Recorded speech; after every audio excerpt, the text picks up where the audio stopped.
అల్పపీడన ప్రభావంతో తెలంగాణలో భారీ వర్షాలు దంచికొడుతున్నాయి. ములుగు జిల్లాలో మేఘానికి చిల్లు పడినట్లుగా కుంభవృష్టి కురుస్తుంది. వెంకటాపురంలో 23 సెంటీమీటర్ల వర్షపాతం నమోదైంది.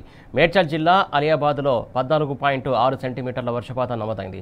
అర్ధరాత్రి తర్వాత తెలంగాణలోని చాలా ప్రాంతాల్లో ఒక్కసారిగా కుండపోత ముందుకొచ్చింది. హైదరాబాద్లోనూ అర్ధరాత్రి కుంభవృష్టి పడింది. భారీ వర్షానికి రోడ్లు జలమయమయ్యాయి. లోతట్టు ప్రాంతాలు నీట మునిగాయి. పొద్దంతా ముసురుతో హైదరాబాదీలు తీవ్ర ఇబ్బందులు పడుతున్నారు.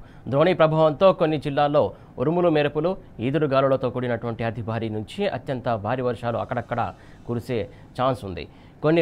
కొన్ని చోట్ల ఉరుములు మెరుపులతో కూడినటువంటి వర్షాలు కురిసే అవకాశం ఉంది. రేపు రాష్ట్రంలోని కొన్ని జిల్లాల్లో ఉరుములు మెరుపులు, ఈదురుగాలులతో కూడినటువంటి భారీ వర్షాలు అక్కడక్కడ పడే అవకాశాలున్నాయి. రాష్ట్రంలోని అన్ని జిల్లాల్లో గంటకు 30 నుంచి 40 కిలోమీటర్ల వేగంతో ఈదురుగాలులు వీచే అవకాశం ఉంది.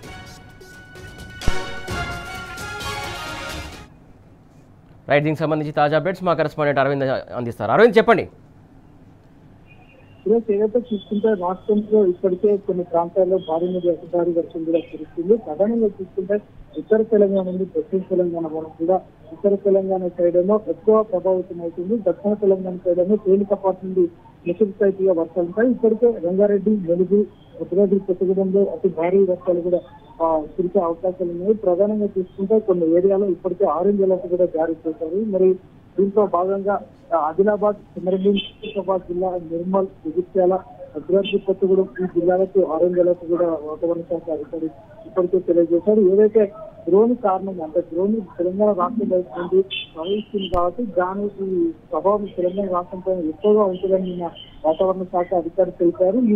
ఈ ద్రోణి ఇప్పటికే 3 నుండి 4 రోజుల పాటు కూడా కొనసాగే అవకాశాలు ఉన్నాయని కూడా వాతావరణం ఇప్పటికే హెచ్చరికలు జారీ చేశారు. ప్రధానంగా తీసుకుంటే మరి ఏదైతే నిన్న వర్షం ఏదైతే కురిసిందో దాని ప్రభావం కూడా తెలంగాణ రాష్ట్రంలో ఎక్కువగా ఉంటుంది. మరి ప్రధానంగా తీసుకుంటే గాలి, ఈదురు గాలు గంటకు 45 నుండి 50 కిలోమీటర్ల వేగంతో కూడా ఈదురు గాలు ఇప్పటికే వీస్తాయని చెప్పారు. ఉరుముల మెరుపులతో కూడా ఎక్కువ వర్షం పడే అవకాశాలు ఉన్నాయని కూడా వాతావరణ శాఖ అధికారులు తెలిపారు. సురేష్, మరి ప్రధానంగా దీంట్లో చూసుకుంటే ఏదైతే అంటే తెలంగాణ రాష్ట్రంలో మాత్రం ఉరుములతోని మెరుపులతోని ఎక్కువగా వర్షం పడే అవకాశాలు ఉంటాయి. సెంట్రల్ జోన్ గా ఉన్న హైదరాబాద్, రంగారెడ్డి, మేడ్చల్, మల్కాజ్గిరిలో ఈ ప్రాంతంలో జస్ట్ తేలికపాటి వర్షాలు మాత్రమే ఉంటాయి. అప్పుడప్పుడు మిషన్ టైప్ కూడా ఇది ఉంటుంది. రానున్న 3 రోజుల పాటు చల్లటి వాతావరణం కూడా ఉండే అవకాశాలు ఉన్నాయని వాతావరణ శాఖ అధికారులు ఇప్పటికీ తెలిపారు.